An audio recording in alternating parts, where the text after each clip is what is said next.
Sanibona noyingane zawethu ngimele lapha nje futhi nginamukele kwi-channel ehamba phambili radio inkezi lami igama ngumfazi ngithuthuka ngakhumalo bathi ilasibona amagama edingana kwethu-ke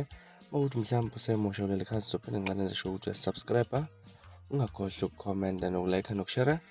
okukhona okukhulu kunakho konke ingane zakwethu kushuba kakhulu ey'nkundleni zokuxhumana kuza ngemuva kwevoice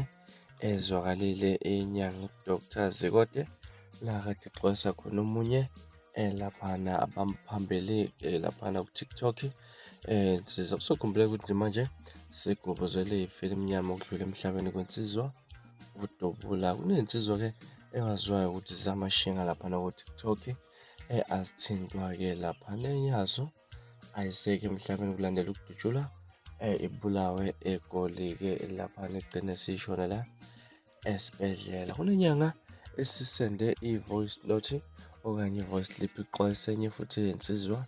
okusiqiniseko umfokambi sebekade isolela kakhulu nensizwa udubula ngale ukuthi ngande kakhulu ngana kwethu la i-clip uzwele wena ngenkathi ixwayiswa ile nyanga uDr. Zikode. Siqiniseko bhuti angikwazi siqiniseko kana kamama ngikwazi angaze ngihlangane nawe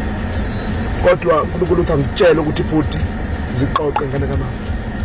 ngiyaphela nje lapho angisho ukuthini kodwa mfowethu mawuthanda ungifonela uzongifonela angikwazi angaze ngihlangane nawe awukaze usho lutho kubi kumina but siqiniseko kuba abafethu abathuka abantu but ngiqanyelwa wena obathuka kakhulu abantu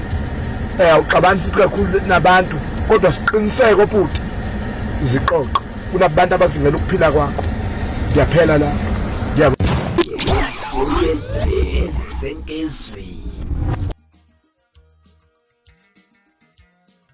Anyathemba uzwele ngana kwethu ngathi lensizwa uDr. Zikode lapha nexwayisa usiqiniseko isho nokusho ukuthi ayimazi ikaze futhi yasondelana naye kodwa ke unento efuna ukumxwayisa kuyona nebona ngathi kuzokwenzeka into engenhle kuye ngakuthina kwakukuphola ngoludaba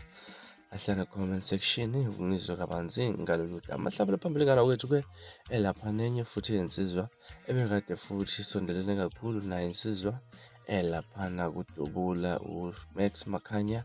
naye futhi usephindwe adlulisa amazi yokuxolisa kuyo yonke kubantu abathukayo la ku TikTok na ku Facebook lapha na wasesho nokuthi ke uyaxolisa nakubantu asazobathuka uyakuthembisa ukuthi ke umntalabhida angeke aphinda yeke kodwa usozowenza ngendlela ehlukile mhlawumbe ukuthi ke chaza kakhulu nansi clip uzwela namathupha esichazela kabanzi ngalolu daba. Ngiyaxolisa kubo bonke abantu engibathukile la ku social networks la ku TikTok bonke abantu nje engibathukile angeke ngikwazi ukunibiza one by one nibaningi kakhulu ngiyaxolisa nalabo engisazobathuka ngiyaxolisa ngibakwethu ngicela intethelelo kulabantu engabathuka nalaba engisazobathuka la ku TikTok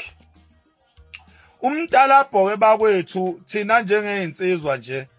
uyimpilo yethu angeke ngikwazi ukuyeka umntalabho kodwa kubo bonke laba abangi-advisayo nalaba abangisabelayo ngiyabonga kakhulu bakwethu amakhonsen enu ngiyanithembisa futhi ukuthi luzoba khona ushintsho emavidweni nami abantu engibathukayo ngizobathuka ngibathuke after that ebese ngiyawadelete amavideo ebese ngixoxa nabo esayidini uyabona bese siyayilungisa into Anyathemba uzwele ngana kwethu ichazela insizwa amakhanya ubona nokuthi ke isimo asikho sihleke lapha kuhlalwe uvalweni